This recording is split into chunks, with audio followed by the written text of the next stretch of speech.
વિદ્યાર્થી મિત્રો, આપણે અગાઉ 37 નંબર, 45 નંબર, 51 નંબર ત્રણ દાખલાઓ જોયા. હવે આપણે વિભાગ ડી ની અંદર 52 નંબરનો દાખલો જોઈશું, જે આપણને 4 ગુણમાં પૂછાય છે.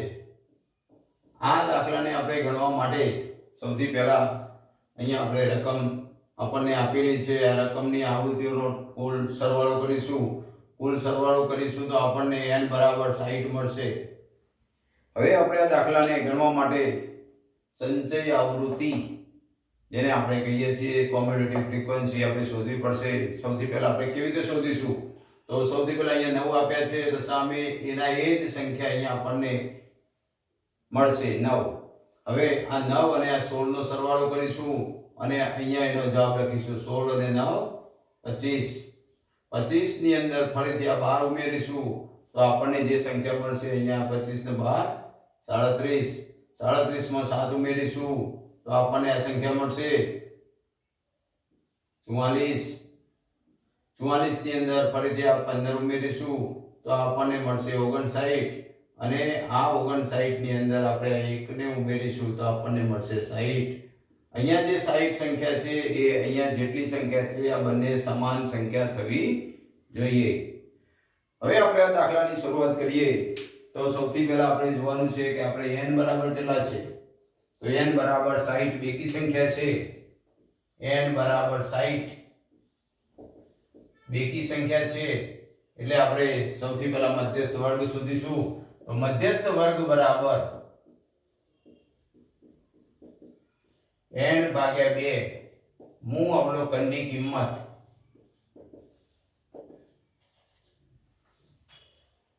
તો n ની જગ્યાએ આપણે કિંમત મૂકીશું 60.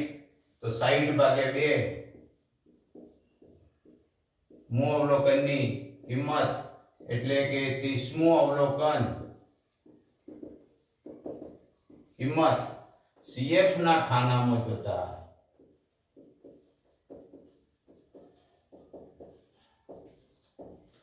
CF ના ખાનામાં આપણે 30મું અવલોકન જોઈશું. કેવી રીતે જોઈશું? આની અંદર 1 થી 9 અવલોકનો આવે છે. આની અંદર 9 થી 10 11 એમ કરીને 25 અવલોકન આવે છે. જ્યારે આની અંદર 25 થી લઈને 37 સુધીના અવલોકન આવે છે. તો આપણું આ જે 30મું અવલોકન છે એ આની અંદર પ્રાપ્ત થશે. તો આ આપણું જે અવલોકન છે એ જે વર્ગ છે એ વર્ગને આપણે આ રીતે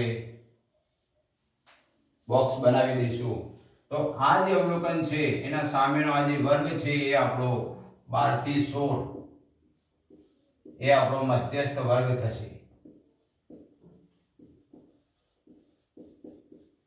આ વર્ગ ઉપરથી આપણે બધી કિંમતો મેળવીશું. આ વર્ગની સામે જે અહીંયા આવૃત્તિ આપેલી છે તેને આપણે f કહીશું અને એનાથી ઉપરના ભાગે જે આવૃત્તિ છે એને આપણે CF કહીશું.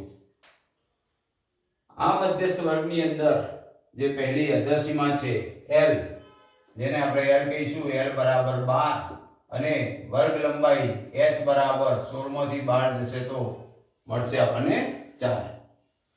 આ બધી કિંમતો આપણે મધ્યસ્થના સૂત્રની અંદર મૂકી દઈશું. તો મધ્યસ્થનું સૂત્ર છે m બરાબર L plus n/2 minus CF upon f ગુણ્યા h. આની અંદર આપણે કિંમત મૂકી દઈશું અને હવે આપણે આ સૂત્રમાં કિંમત મૂકી આપણે સાદુરૂપ આપીશું. સૌપ્રથમ l ની કિંમત છે 12 વત્તા n ભાગ્યા 2. અહીંયા આપણે n ભાગ્યા 2 કિંમત શોધેલી છે 30. ડાયરેક્ટ કિંમત મૂકી દઈશું. માઈનસ CF 25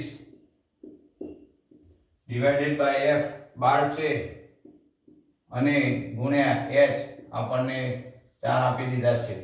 તો અહીંયા આપણે સાદુરૂપ આપીશું 12 વત્તા 30 માંથી 25 એટલે 5 ગુણ્યા 4. નીચે 12 છે એટલે 3 ગુણ્યા 4. હવે અહીંયા 4 4 જતા રહેશે. 5 ભાગ્યા 3 જેને આપણે સાદુરૂપ આપીશું. તો 12 વત્તા 5 ભાગ્યા 3 આપણે અહીંયા શોધીશું.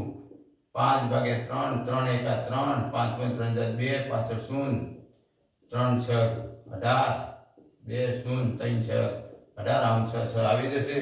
તો અહીંયા આવશે 1.6 6 6 6 એટલે અહીંયા 3 ડિજિટ સુધી આપણે શોધીએ તો આપણો જવાબ આવશે 12 ને 1 13.